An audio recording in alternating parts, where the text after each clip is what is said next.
Assalamualaikum, sholih dan sholihahnya kelas 4 SD Baitur Rahman. Bagaimana kabar kalian hari ini? Semoga kalian beserta ayah dan bunda sehat selalu ya. Oh iya, sebelum kalian memulai pembelajaran, jangan lupa untuk sholat duha dan murojaah terlebih dahulu ya. Dan jangan lupa juga sebelum kalian menyimak materinya, kalian harus sudah membaca materinya terlebih dahulu agar kalian lebih mudah memahami apa yang disampaikan oleh Kak Indah. Nah, hari ini kita akan belajar tematik tema 5, subtema 1, pembelajaran 5 dan 6, materi IPS, SBDP, dan Bahasa Indonesia. Untuk itu, sebelum belajar kita baca doa terlebih dahulu ya. Bismillahirrahmanirrahim. Raditu billahi rabba wa bil islami dina wa bi muhammadin nabiyya wa rasula. Rabbi zidni ilma warzuqni fahma. Rabbi shrah li sadri wa yassir li amri wahlul uqdatam min lisani yafqahu qawli. Amin ya rabbal alamin. Alhamdulillah, karena sudah membaca doa, sekarang kita langsung membahas materinya. Yang pertama, kita akan membahas materi IPS tentang perjuangan tokoh kerajaan Hindu dan Buddha. Jadi anak-anak di Indonesia, di negara kita ini memiliki banyak sekali pahlawan.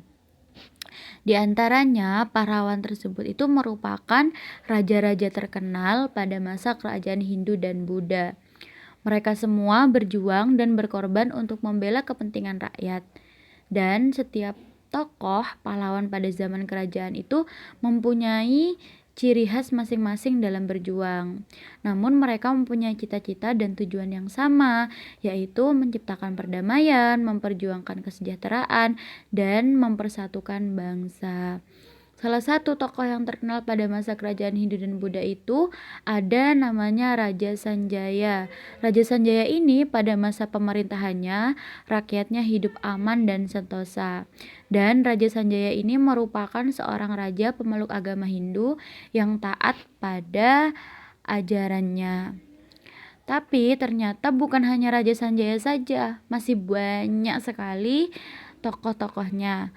Nah, di sini ada beberapa tokoh yang akan kita bahas. Yang pertama yaitu ada Raja Mulawarman. Raja Mulawarman adalah raja dari kerajaan Kutai di Kalimantan Timur. Beliau adalah seorang raja yang baik budi. Terus rakyatnya hidup sejahtera dan makmur pada masa kepemimpinannya. Dan beliau pernah menyedekahkan 20.000 ekor sapi kepada kaum Brahmana, dan beliau juga pernah membagikan emas dan tanah kepada rakyatnya. Yang kedua yaitu ada Raja Purnawarman. Beliau merupakan raja dari Tarumanagara di Jawa Barat, dan beliau itu adalah seorang raja yang bijaksana. Beliau pernah membuat saluran air untuk mengairi lahan pertanian, dan beliau juga pernah memanfaatkan sungai untuk mencegah banjir.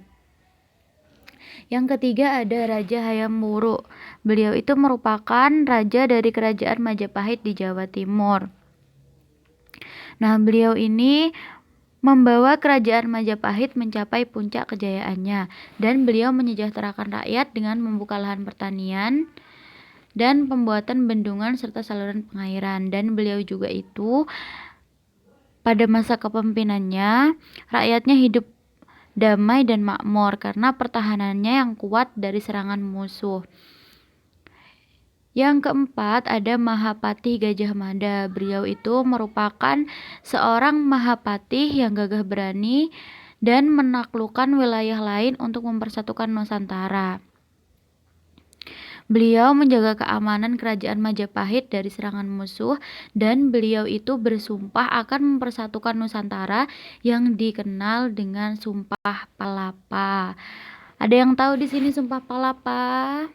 Nanti jika anak-anak penasaran dengan Sumpah Palapa, anak-anak bisa mencari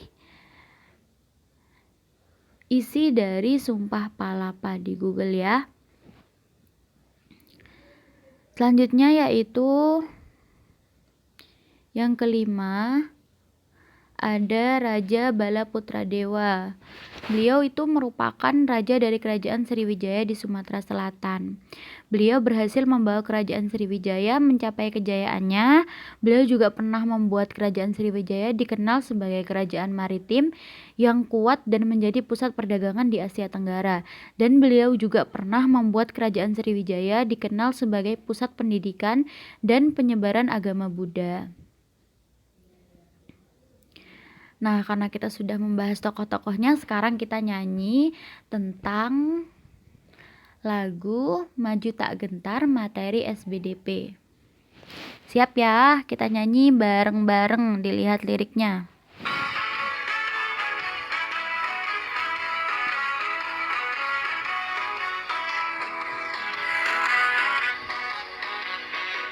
Maju tak gentar, membela yang benar.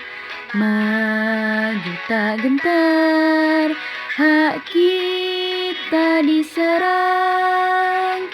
Maju serentak, mengusir penyerang. Maju serentak, tentu kita menang. Bergerak, bergerak, serentak, serentak, menerkam, menerjang, terkam. Tak gentar, menyerang, menyerang, majulah, majulah, menang. Beri tepuk tangan untuk kita semua. Setelah nyanyi, sekarang kita membahas materi bahasa Indonesianya. Bahasa Indonesia tentang mempresentasikan informasi dalam bentuk peta pikiran. Di sini siapa yang masih ingat peta pikiran itu apa? Peta pikiran itu merupakan suatu cara untuk menyajikan konsep, ide, atau suatu informasi lainnya dalam bentuk diagram. Jadi setelah kalian membaca dengan sesama, agar lebih mudah untuk mengingatnya, kita itu dapat menyajikan informasi penting dari teks yang telah dibaca dalam bentuk peta pikiran. Nah, pada peta pikiran itu, topik utama teks itu biasanya dihubungkan dengan informasi lain yang ditulis dalam bentuk kata kunci atau gambar. Dan penyajian informasi dalam bentuk peta pikiran diharapkan dapat membantu kita untuk mempelajari informasi dengan lebih cepat dan efisien. Jadi nanti tugasnya kalian membuat peta pikiran ya. Peta pikirannya tentang kisah Sultan Hasanuddin. Nanti di akhir Kak Indah kasih tahu tugasnya. Kita lanjut dulu. Kita akan membahas materi PPKN tentang sikap kepahlawanan. Kalau tadi kita sudah membahas tentang tokoh-tokohnya, sekarang kita membahas tentang sikap kepahlawanan. Sikap kepahlawanan ini merupakan contoh nilai-nilai kepahlawanan yang sesuai dengan sila Pancasila dalam kehidupan sehari-hari. Yang pertama yaitu jujur dan tekun. Nah, contohnya kita harus berkata benar, tidak menyontek ketika ujian. Yang kedua yaitu cinta tanah air. Kita harus belajar dengan rajin agar berguna bagi bangsa dan negara. Yang ketiga, kita pantang menyerah dan disiplin. Kita tidak boleh mudah menyerah dan putus asa dalam menghadapi masalah. Yang keempat, kita harus rela berkorban, yaitu kita harus saling tolong-menolong dengan tulus dan ikhlas, serta tidak mengharapkan imbalan apapun. Dan yang terakhir, kita harus bekerja keras, yaitu mengerjakan tugas dengan sepenuh hati dan semangat tinggi. Jadi kalau dikasih tugas harus semangat ngerjakannya, harus dilakukan dengan penuh rasa tanggung jawab. Oke? Alhamdulillah karena kita sudah mencapai materi akhir dari pembahasan tema 5 subtema 1 ini. Pembelajaran 5 dan 6 ada tugas ya yang harus kalian selesaikan. Ada tugas IPS, Bahasa Indonesia, dan PPKN. Tugas IPS-nya kerjakan Ayo Berlatih halaman 87 nomor 4. Bahasa Indonesia kerjakan Ayo Berlatih halaman 89 sampai 90 nomor 1 dan 2. PPKN kerjakan Ayo Berlatih halaman 91 nomor 1 dan 2. Nah, cukup sekian dari Kak Indah. Kurang lebihnya Kak Indah mohon maaf. Tetap semangat belajarnya dan tetap berakhlakul karimah. See you. Wassalamualaikum warahmatullahi wabarakatuh.